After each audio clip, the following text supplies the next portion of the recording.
Hey now, so y'all remember that stand-up scooter I built a little bit ago? This one right here? Well, since Matt did a bunch of work for me on the step van, but he did all that work for free. So in return, I'm gonna build him a scooter, but with a few subtle differences. Well, not really subtle. So with mine, we used 6-inch wheels and 14.5-inch tires. But on Matt's, we're using 19-inch tires on 8-inch wheels. We're gonna be building a big wheel stand-up scooter. So that being said, let's get after it.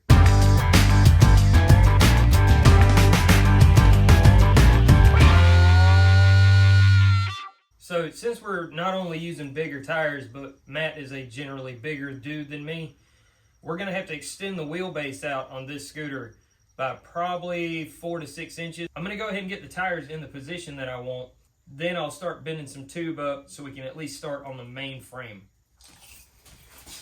I use electrical tape to mark the center of the front wheel on the floor, and then I can measure out where I want the rear of it to be. 64 inches. This thing's gonna be long. Won't be too bad though. Considering how well the other one did, I think we're gonna be okay. I know that I'm probably doing this wrong, but I don't claim to be a professional. Jesus, that thing's long. Need to provide room for the motor and for room for Matt to stand. So, God, I'm scared. Whew. So motor's gonna be right about there. Yeah, we're good. Okay.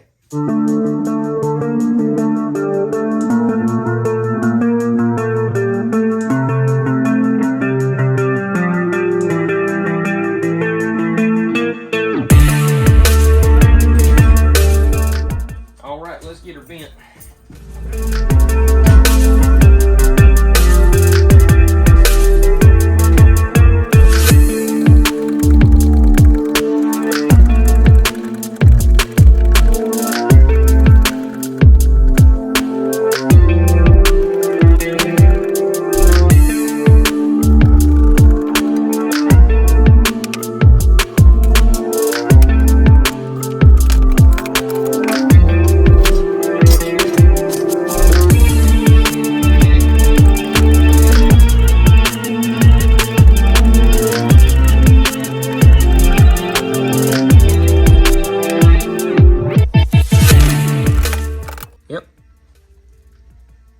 That'll do. So I got to looking around, and I don't actually have a bicycle or a pit bike or a dirt bike or something that I could take the neck tube off of. Luckily, John did. I would say I'm sorry for what I'm about to do to you, but I'm not.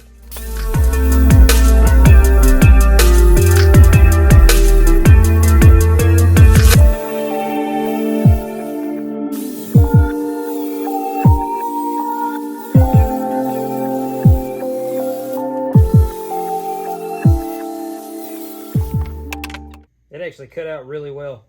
Cool. Okay, got my neck tube. So now all I got to do is clean this up and we can start working on putting this frame together. That's better. So we're going to need this section too, all the way down to here. So I'm going to go ahead and just cut these off, get rid of everything else. Take this, clean it up, and we'll use it as well. Good enough. All right, here is the completed neck tube.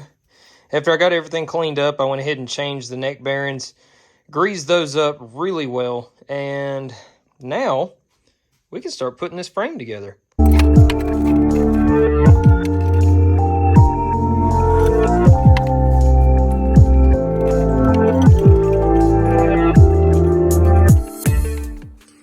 All right, so I've kind of got it clamped up. Obviously that neck's not in the right position, but I've just got it in there for spacing right now. What I'm gonna do is start cutting my center supports. I'll probably do about 3 of them just to start, to get everything lined up properly, and then I'll worry about getting this angled correctly.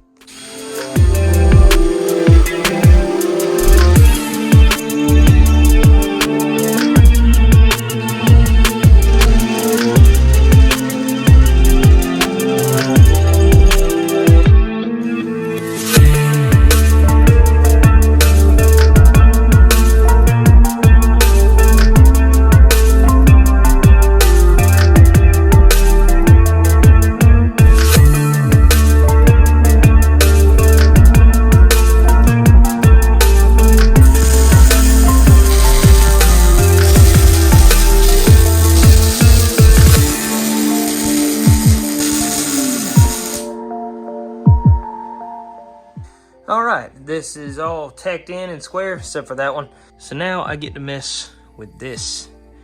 I'll probably just tack it in right here until I get the forks mocked up. That'll be tomorrow. That angle actually looks good. I might just stick with that. I got some tube here.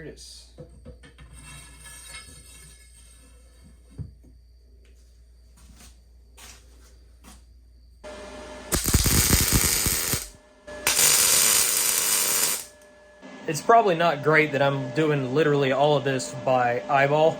Again, I didn't build a jig for it, but it's kind of tough to do when you don't know what you're building. So again, flying by the seat of my pants, but I really like doing it that way because I can basically do whatever I want and I'm not restricted by things like dimensions of a jig.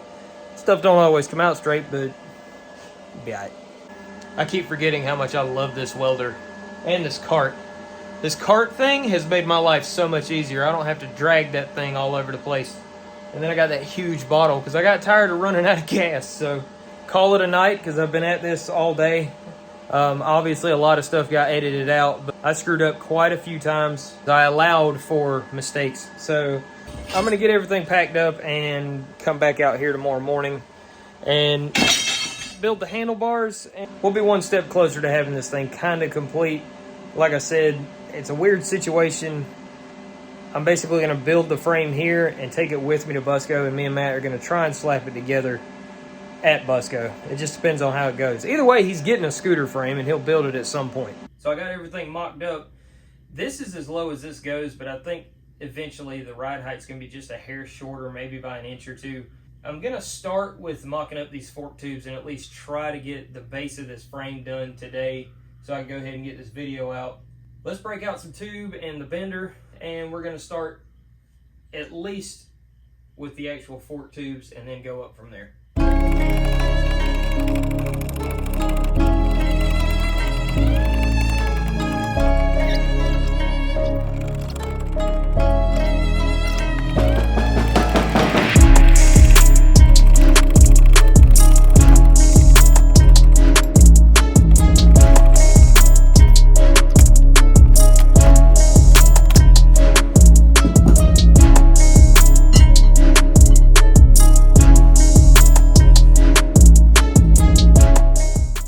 Okay, so I got the front forks mocked up. I just laid the wheel in there so that I knew my spacing was right.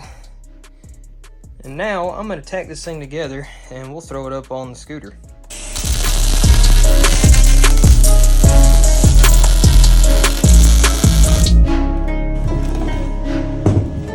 Cool.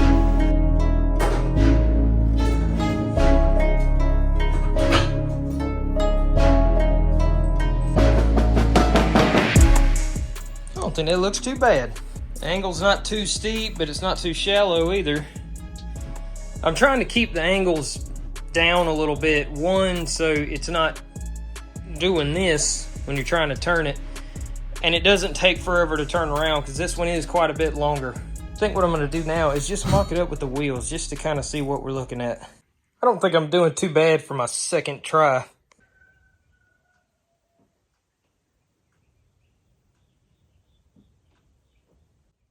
Did y'all hear that?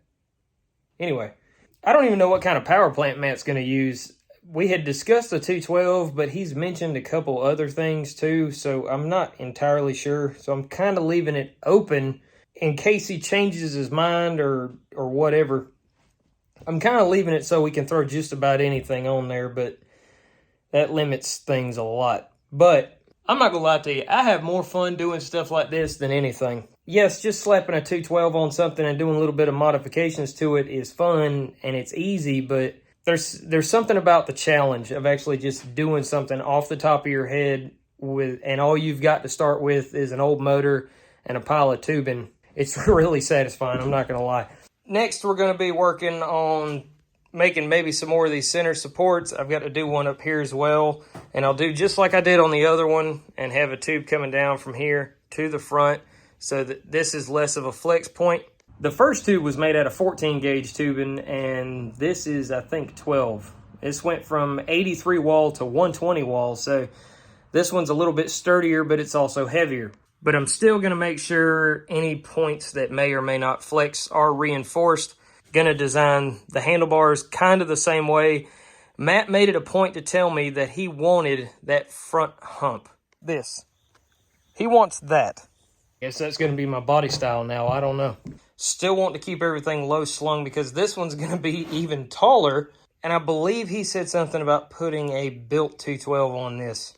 I mean, eventually I'll do the same thing to mine, but not right off the bat. I need to get used to it first. I've got some tubing left, but not enough to do these handlebars, so I've got to go get some more. I've got a few more things to do to this one, but luckily, this one's probably not going to take as long. I've gotten this far in 2 days, working on it about 5-6 hours a day, where last time it took me like a week to get to this point. There was a lot of trial and error involved, but I'm not going to say I'm a professional at this by any means, but I kind of know what direction I want to go now, so it makes things a lot easier and streamlines the whole process. I've got a few more things that I need to do, but I don't have all the materials to do it. So I've got to go this week and get that stuff. It is Sunday. They're not open, or I'd go get it today. Next time we'll be doing the handlebars. If everything goes according to plan, we're actually going to be putting this thing together at Busco's. But if you haven't already, you can like and subscribe. Make sure you use the links in the description to pick up a t-shirt from MINIBIKE Apparel. And until next time, y'all get out there and get after it.